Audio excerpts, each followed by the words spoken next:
The Word of God is alive and powerful, sharper than any two-edged sword, piercing even to the dividing asunder of the soul and the spirit, and of the joints and the marrow, and is a critic of thoughts and intents of the heart.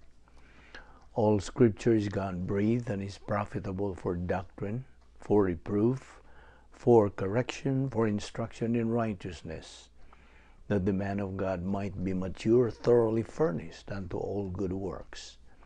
Study to show thyself approved unto God, a workman that needeth not to be ashamed, rightly dividing the word of truth. Before we begin our Bible study through the YouTube and Facebook under the Vic Balbido Evangelistic Ministry, if you are a believer in the Lord Jesus Christ, be sure you have named your sins privately to God the Father. 1 John 1:9 says, if we confess our sins, God is faithful and just to forgive us our sins and to cleanse us from all unrighteousness. So after you do that, you will then be in fellowship with God, filled with the Holy Spirit, and ready to learn Bible doctrine from the Word of God.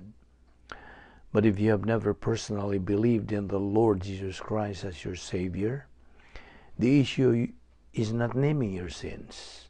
The issue is faith alone in Christ alone. John 3:36 says, he who believes in the Son has life. He who does not believe in the Son does not have life, but the wrath of God abides on him. Therefore, let us pray.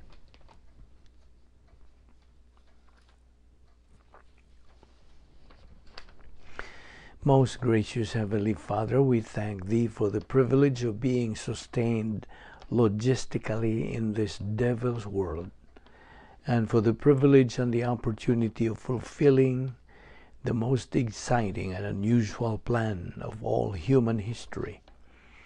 We are grateful, Father, that we live in the church age and in no other dispensation where we have been given so much and where the significance of the ordinary believer is beyond measure. We now pray that God the Holy Spirit will challenge us regarding the things that we note, for we ask it in Christ's name. Amen. We are here today, alert, in good health, and we are still alive, all because of God's mercy, love, courtesy, and grace. We don't deserve it, we don't earn it, nor work for it. We will take up today Romans chapter 6. Open your Bibles now to the book of Romans, chapter 6.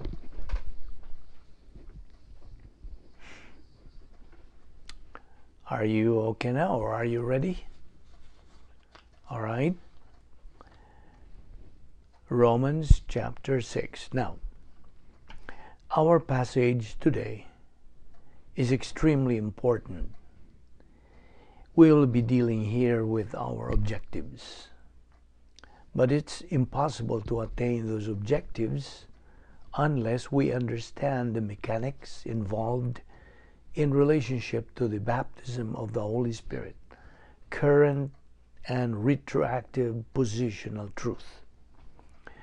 We will recall that when Adam fell, two rulerships replaced the rulership of Adam. First of all, Adam was the ruler of the world, and Satan superseded him. And at the present time and until the second advent, will continue to be the ruler of this world. The second rulership has to do with our genetically formed old sin nature. The old sin nature is the sovereign of life, ruling through spiritual death.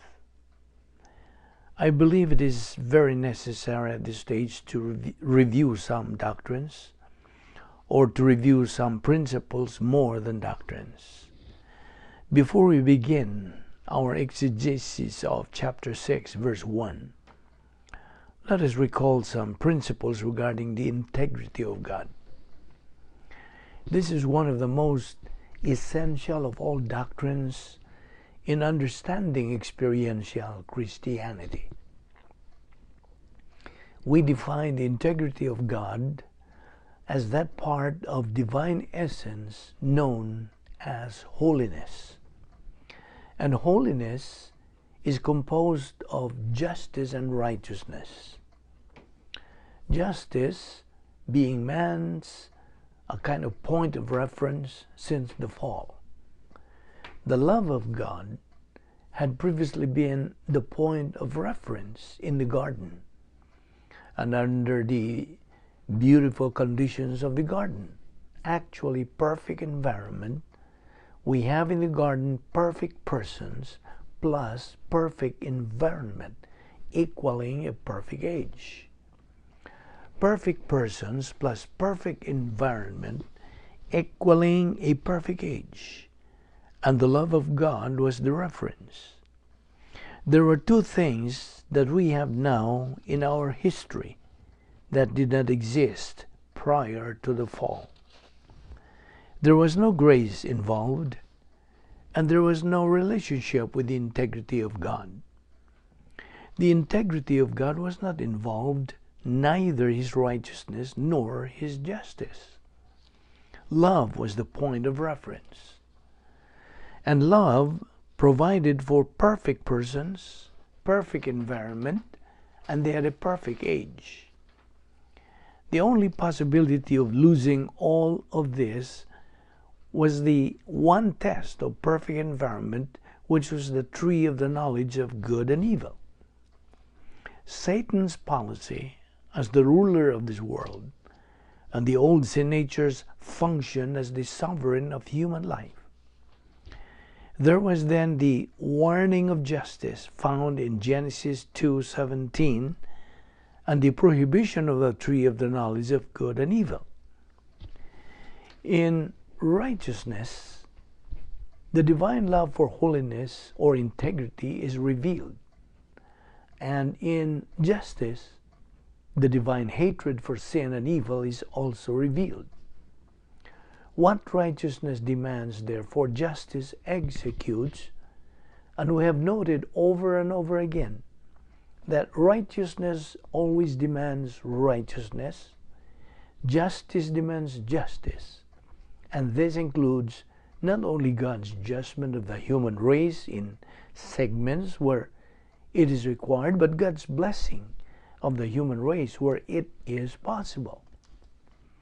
Always, justice demands justice, righteousness demands righteousness, and there is no way that we can escape this principle.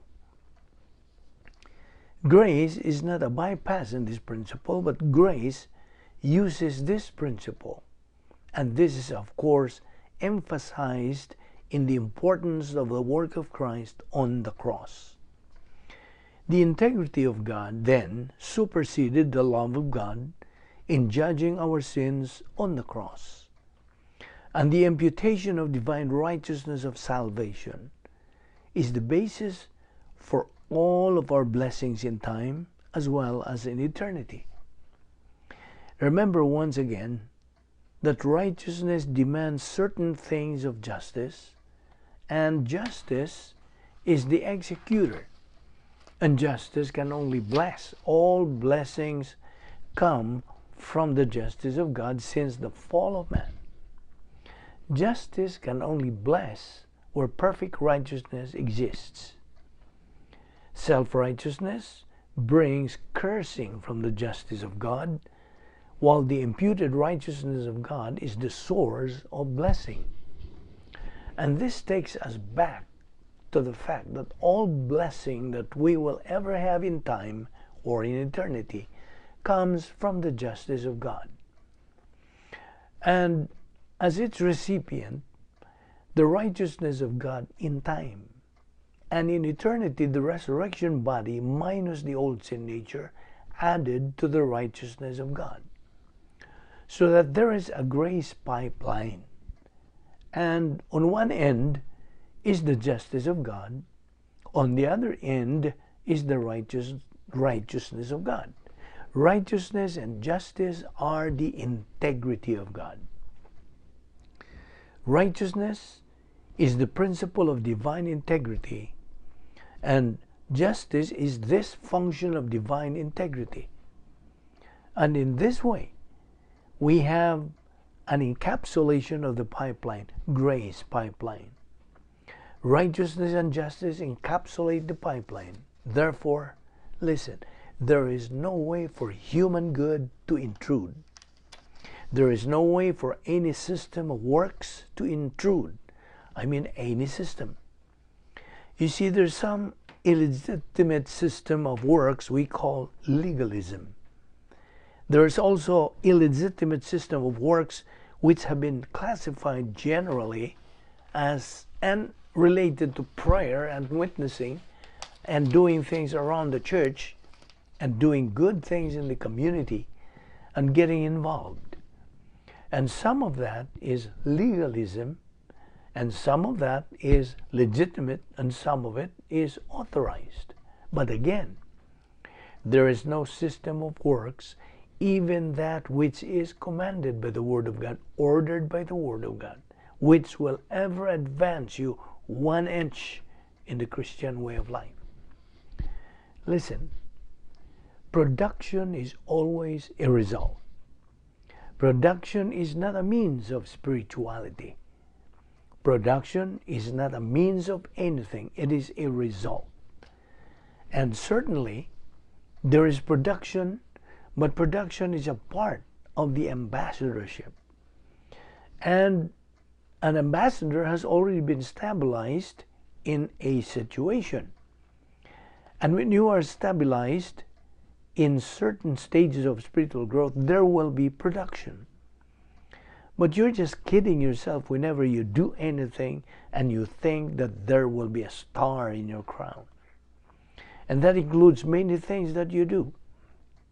Many of you are doing wonderful things around, perhaps in your congregation, but again, they are not the basis for reward, nor are they the basis for blessing from God. Do you understand that? Many of you are doing things to the point of being sacrificial in doing that. Many of you are spending a great deal of your time, maybe in teaching the young in the prep school, or maybe handling administration.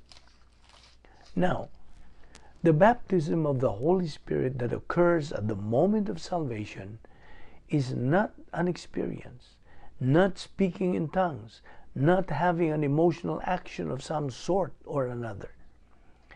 It is not ecstatic. It is not emotion. It is not something we experience. Listen, it is something that God does for us. Always, blessing comes from what God does for us. Never does blessing come because of what we do for God, whether it is legitimate or not. Now, this doesn't in any way destroy working around the church, knocking out on doors, or whatever people do, which they allege is working for God, and in some cases really is. This is not even the issue. The issue is that when you reach certain stages of spiritual growth as a part of your ambassadorship, you will have certain production. And this production is not a means of receiving blessing from God. The means of receiving blessing from God is in your spiritual advance, in cracking the maturity barrier in super grace A, super grace B, and on to ultra super grace.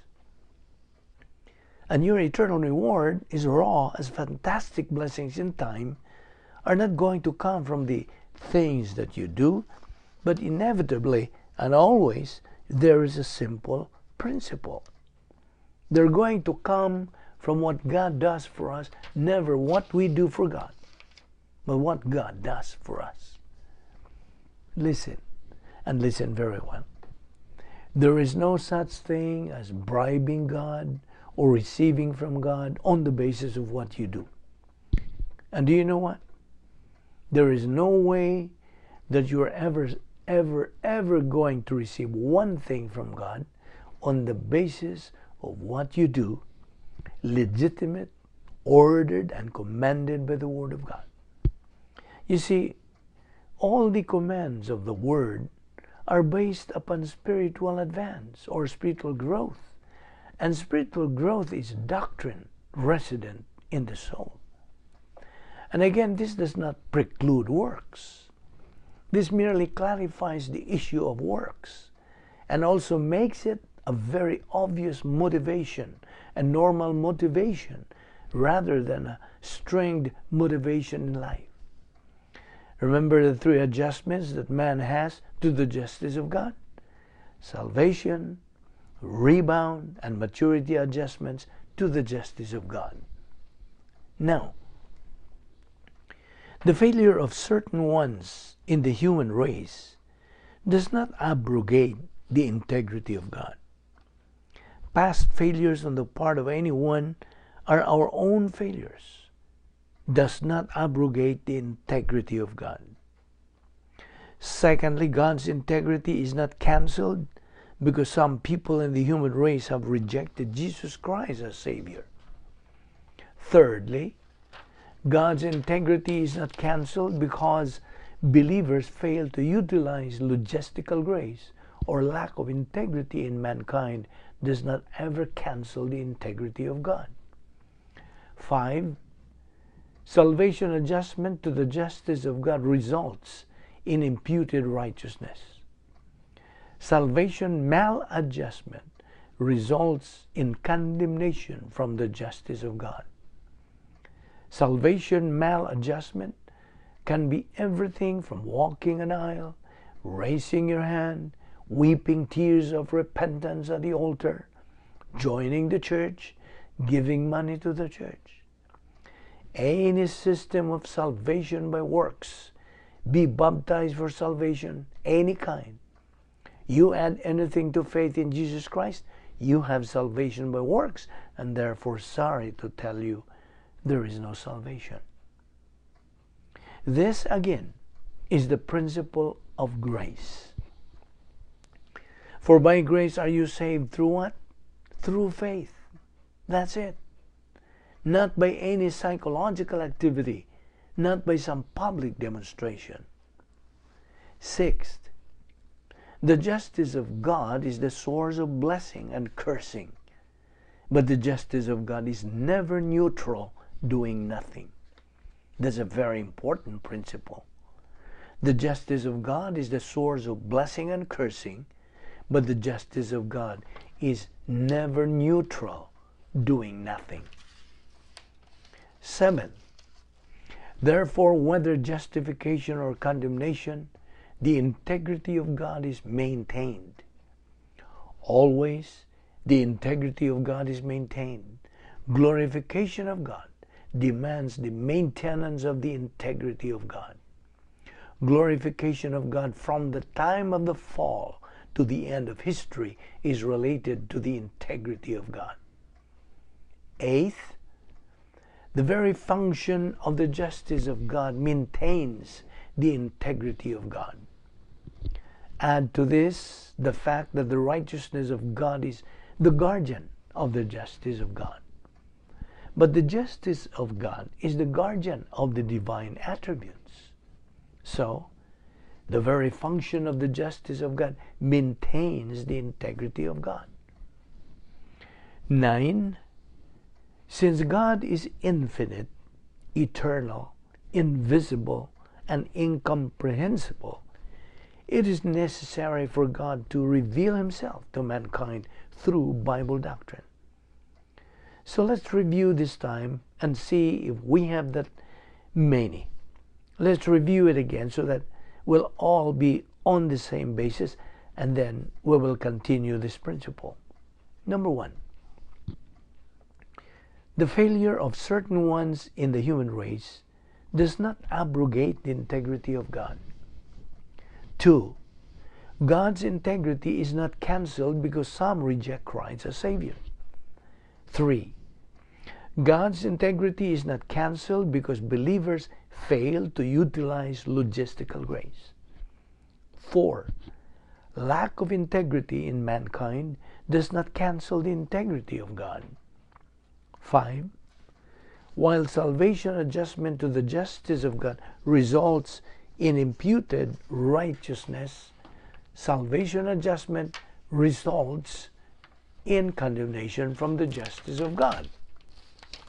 Cursing and blessing is always the issue. 6. Therefore, the justice of God is the source of blessing and cursing, but the justice of God is never neutral, doing nothing. 7. Therefore, but the justification or condemnation, the integrity of God is maintained. 8. The very function of the justice of God maintains the integrity of God. 9. God is infinite, eternal, invisible, and incomprehensible. Therefore, it is necessary for God to reveal Himself to mankind. And He does so in one way only, through Bible doctrine. Bible doctrine then becomes the great issue. Knowledge of doctrine versus ignorance of doctrine is the most fundamental principle in the Christian way of life. Either you learn or you do not learn. Either you are positive or you are negative toward doctrine. Either you possess doctrine in your right lobe or you do not possess it. That is the issue. 10. The content of the Bible reveals and vindicates the integrity of God. The content of the Bible reveals and vindicates the integrity of God. And obviously, never vindicates human integrity or human function. And you allow this all the way through, that those who are blessed and those who are truly great spiritually, like the Apostle Paul, the owner here, they are because of the great provision for grace in the policy through which the justice of God provides blessing. And that starts at salvation. By grace are you saved through faith. Grace is always the policy of the justice of God in providing blessing to mankind. So again, point 10, the content of the Bible reveals and vindicates the integrity of God. 11. Through comprehension of doctrine, we learned of the integrity of God, and we learned to adjust to the justice of God. Our whole life, when it is correct and operates on a proper way, is a matter of constant adjustment to the justice of God, or in other cases, instant adjustment to the justice of God. Salvation, for example, is faith in Christ. The moment we believe in the Lord Jesus Christ, we have instant adjustment to the justice of God. In the case of rebound, while it occurs, salvation is only a one-time decision. But in the case of rebound, we have daily or constant decisions. And these decisions are also instant adjustment to the justice of God. But there is another type, which is a continuing thing. The intake of Bible doctrine on a consistent basis is maturity adjustment to the justice of God.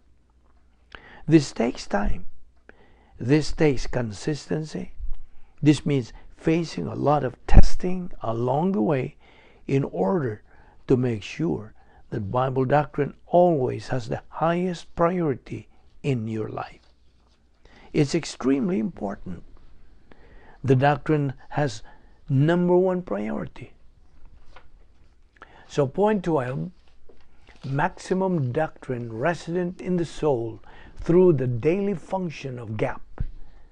grace apparatus for perception is the attainment of maturity adjustment to the justice of God, was maximum blessing from God in time as well as in eternity. 13. Man, by man's efforts, seeks to acquire human integrity. Man is constantly using his energy, using his mind, using whatever he has to acquire human integrity by activity. Such activity is maligning God and ignoring grace. There is no true integrity, but it's always a grace issue. There is another type of integrity. However, that's establishment integrity. Here's another principle. This, by the way, all deal with the integrity of God. Number 1,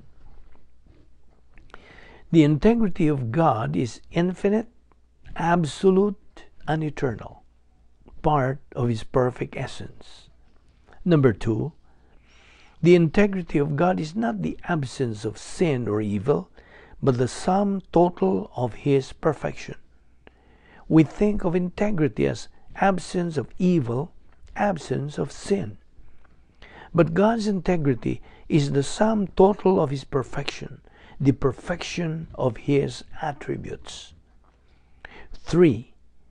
The integrity of God is not maintained by His rule as sovereignty. It's His immutability and unchangeable self. Man, you see, has to maintain his integrity. He has to make decisions. Many times man has to make decisions, which is for integrity or against it. If you make too many decisions against your integrity, you no longer have it. It's no longer a standard in your soul. And this is what's going to happen when they lose their integrity. And that implies that you maintain your integrity by your own volition. And we are constantly making decisions to maintain our integrity.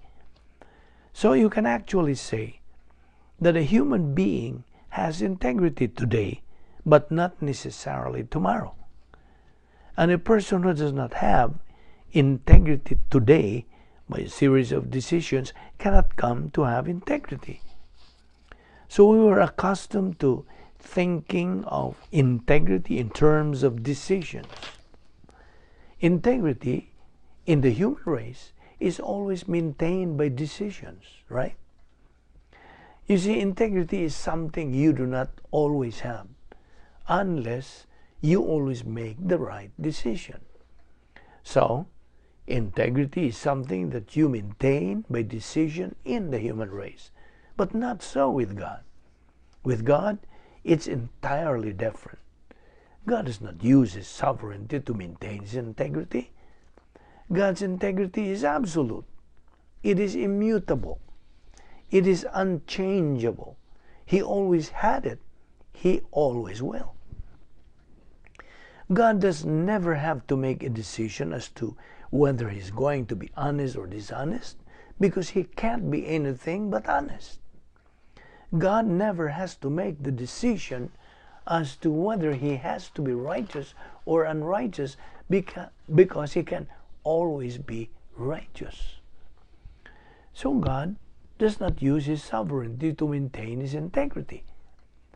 And we are emphasizing this for a reason. God is perfect stability. Man is instability, because he has to constantly make a decision.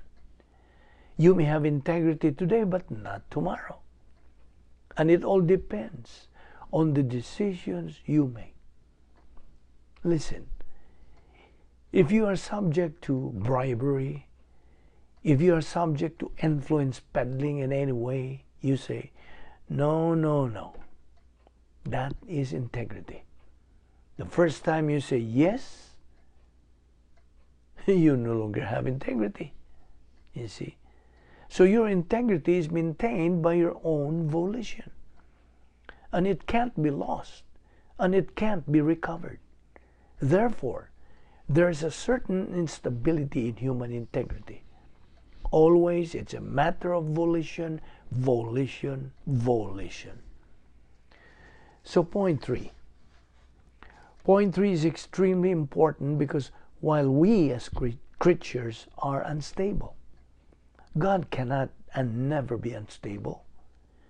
And there lies our temporal and eternal and perfect security. We noted this under concept of security. Point 4.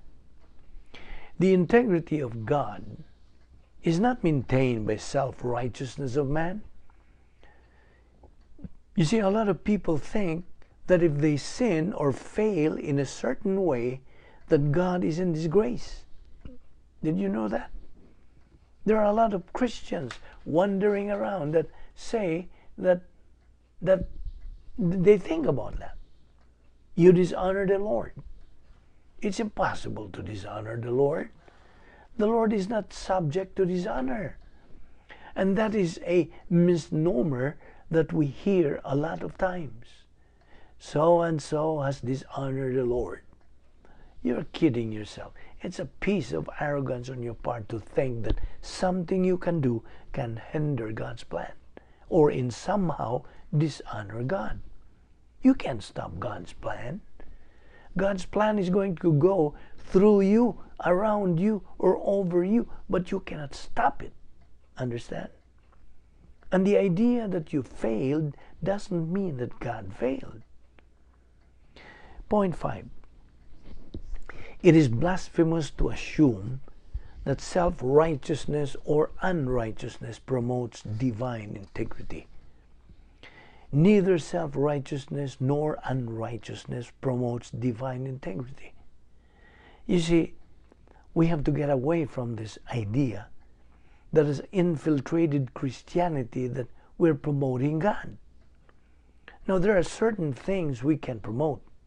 We can promote soap and a certain type of gasoline and an automobile, and we can promote ourselves, or we can promote other people, but we cannot promote God.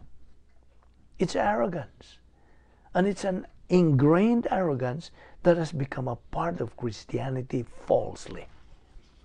It is blasphemous to assume that self-righteousness or unrighteousness, either one of them, promotes divine integrity.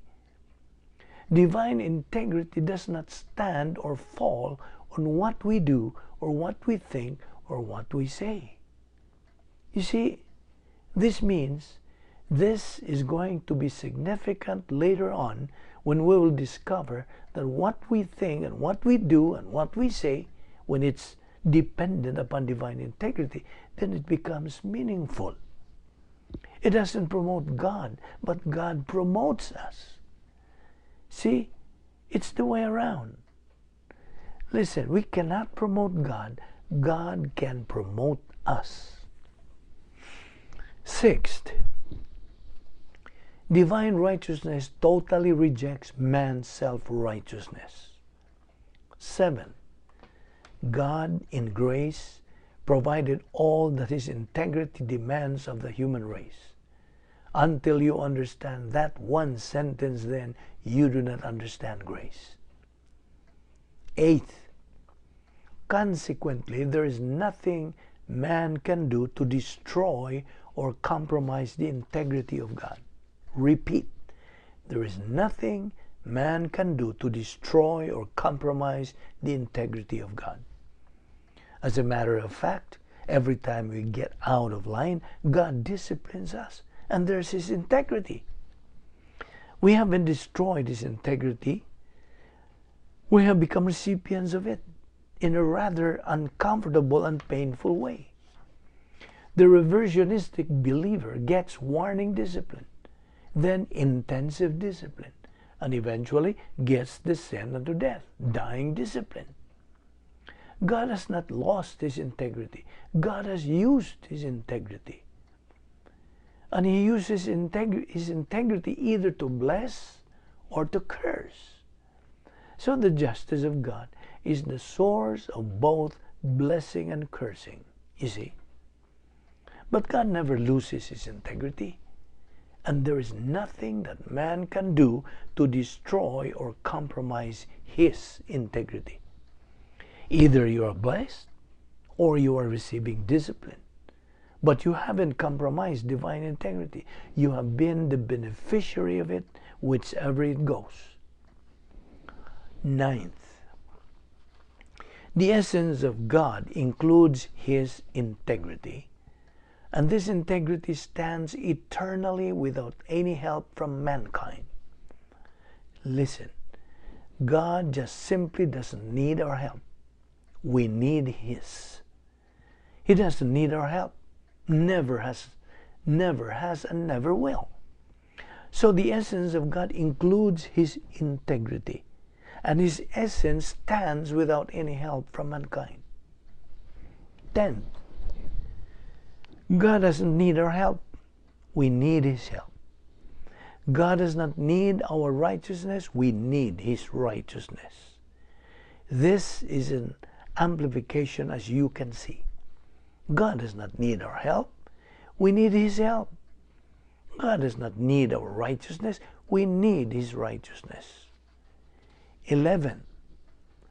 Imputed righteousness at salvation is the beginning of blessings from the justice of God.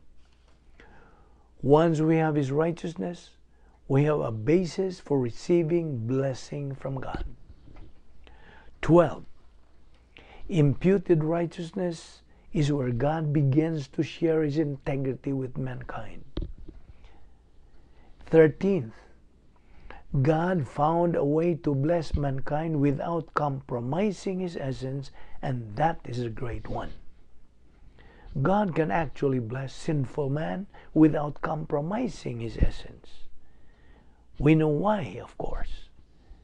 The 4 great imputations. 14. God did not do this from human sentimentality or emotion. And God is not emotionally attracted to pleasing personalities. You see, a lot of people assume that the Christian way of life is improving your personality. We have an obnoxious personality. And once you are born again, what you must have is a pleasing personality. And there is a heresy going around that pleasing personality is the Christian way of life. 15. Man often concludes that his self-righteousness pleases God. But what about that verse that says that all of our righteousnesses are as filthy rags to God? 16. Neither man's sinfulness nor a man's self-righteousness advances the glory of God. So, here is a principle that emerges, which is related to our chapter, and it is this: divine integrity advances the glory of God. That's the principle. And we might add then, only God can glorify God. And with that then, we have a development of the principle, only God can glorify God. Number 1, only what God has provided, man in grace can glorify God. Any member of the human race who ignores his personal sense as a manifestation of spiritual death, at the same time presents his self-righteousness to God for salvation, has neither or no respect for the authority of God, hence the integrity of God. God's authority is based on God's integrity. But let me tell you something else. There is the key to authority in life. Listen, all authority in life is based on integrity. And the malfunction of authority in life is lack of integrity. Parents who lack integrity malfunction in dealing with their children. You see, there are parents who do not know how to establish their authority with their children. Why so? Because it is not coming from their integrity. And it doesn't make any difference whether they are believers or unbelievers. And parents are constantly restricting and restraining and punishing their children unfairly. Or they are not punishing them at all. And therefore, they are simply destroying them. You spoil children by not punishing them when necessary. But you see, the in-between integrity is always fair. Integrity is always just. And therefore, integrity knows when to punish and when not to. When to use one's authority and when not to. All true authority is based on integrity. Bear that in mind. And all men who had used their authority in a great way had great integrity. 3, maladjustment to the justice of God means no relationship with the integrity of God. And maladjustment can come through sin, good or evil, the trends of the genetic sin nature. That is why we have doctrine. That is why we have the Word. That is why we have pastor teachers. That's why we have classrooms, churches where God's Word is being taught. That is why we have evangelistic ministers like this, where the gospel and the Word of God, Bible doctrine, is being taught and explained to believers. Listen, all of these things are designed but one purpose in mind: to learn to do it God's way. Let us pray. With your heads bowed and your eyes closed, we dedicate the closing moments of our worship service today to anybody who is here without Christ, without hope, and without eternal life. We want you to know that Jesus Christ had you personally in mind when He went to the cross. And every sin that you have ever committed, past, present, or future, has been imputed to Him and judged. So that right where you sit right now, you can have eternal life by simply believing in the Lord Jesus Christ. Jesus Christ took your place on the cross. He was judged for your sins. He carried all our sins in His own body on the cross. Our sins had been judged. The door of salvation, the door of eternal life is now open. How do you walk through it? Anyone who believes in Jesus Christ shall never perish, but have eternal life. John 3:16.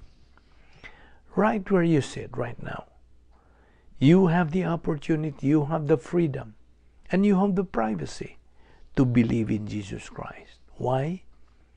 Your head is bowed, your eyes are closed. That means you have privacy in your soul. Your soul is where you think. Your soul is where you make your decisions. Volition or free will belongs to the soul.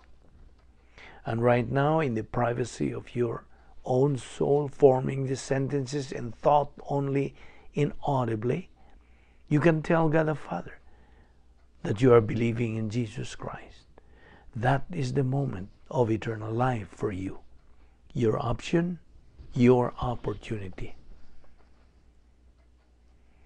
Let us pray. We are grateful, Heavenly Father, for the privilege and the opportunity of fellowshipping in your word today. Challenge us by these things, for we ask it in the name of our Lord and Savior Jesus Christ. Amen.